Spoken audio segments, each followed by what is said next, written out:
friendships last forever. And fortunately, isa ako sa mga mapapalad na makapagsasabing I found one true friend that I can treasure for the rest of my life. In the person of Miss Kris Aquino. At kasabay ng unang taon ko bilang isang taga-Showbiz Central, I decided to celebrate one true friendship. Kasabay nito ang special birthday celebration ng pamilya Aquino para kay Joshua kung saan naimbitahan ako. Sa gitna ng masayang party, Kris sat down with me for a rare and exclusive one-on-one interview. First anniversary of Showbiz Central, kasama natin si Miss Kris Aquino. Nandito ako para sa'yo. Thank you. Okay, alam mo yon. Kasi ito lang po for everybody, for all those occasions na si Sweet nagpunta para kay Josh. Kaya kami ni Josh ngayon, bumabawi sa'yo. Sobra. Okay? Hindi naman kailangan, pero it's my pleasure. Can I tell everybody, kasi po, nag-text sa akin si Sweet mga 3 weeks ago, asking me, ganda, pabonggahan ng mga segment, kasi anniversary. I'll understand if you say no, pero sana mapagbigyan mo ako. And with no hesitation, tapos sinabi ko lang, isikreto na lang nating dalawa, pero gagawin ko para sa'yo.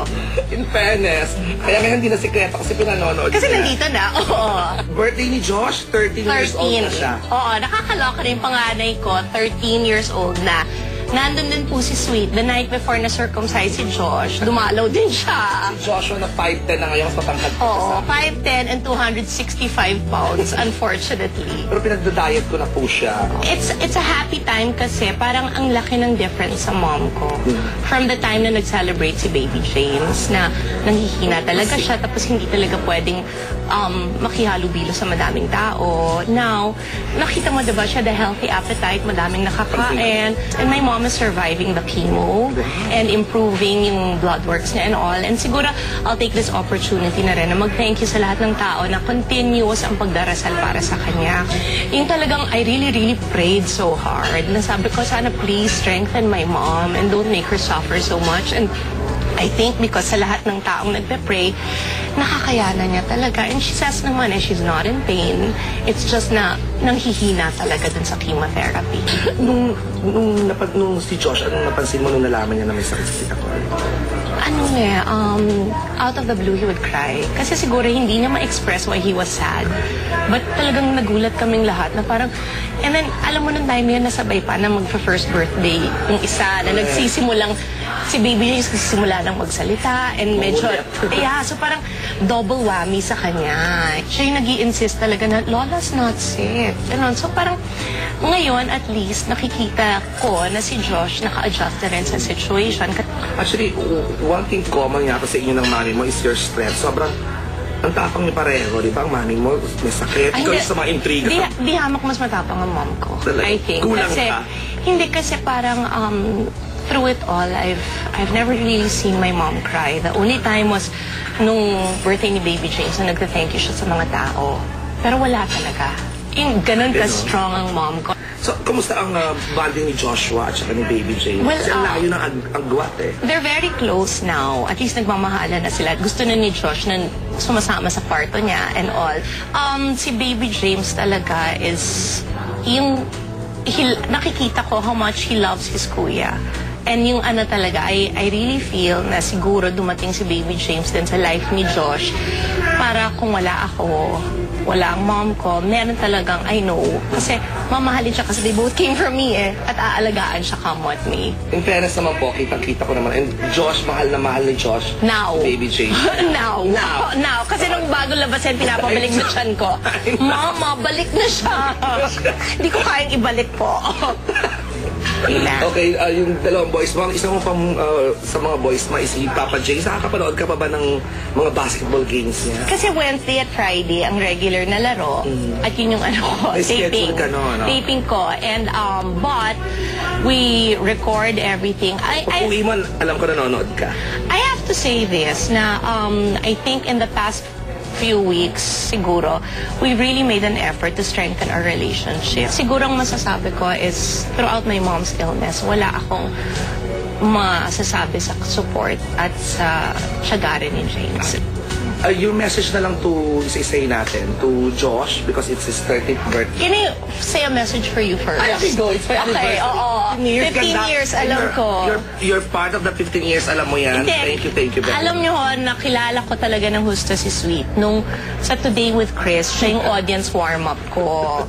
And ganun na katagal yon because at that time, Josh was just crawling. Yeah, 2. Hindi, pa one. Pa one pala. Nag-one siya, pero 1 in a few months. Pero yung naglalakad na nadadapa. Kung anong stage si Baby James ngayon, correct. ganun na tayo katagal magkakilala at naging close. And from that first moment, siguro, as like any parent, pag nakita mo na yung anak mo may soft spot for a person, and kay Josh lalo na yung alam mo yung instinct niya siguro, he doesn't like everybody talaga. And then I think yun yung defense mechanism ng special child, di ba? Pero automatic talaga, na-love ka niya. So, Sweet really became a part of our family. Kaya po, nandito ako ngayon only because talagang I wanted to make this special. To prove din siguro to you na wherever you are, ako, si Josh, si Baby James, at sali na natin si James din at ang mom ko, will go there for you. Alam ko naman.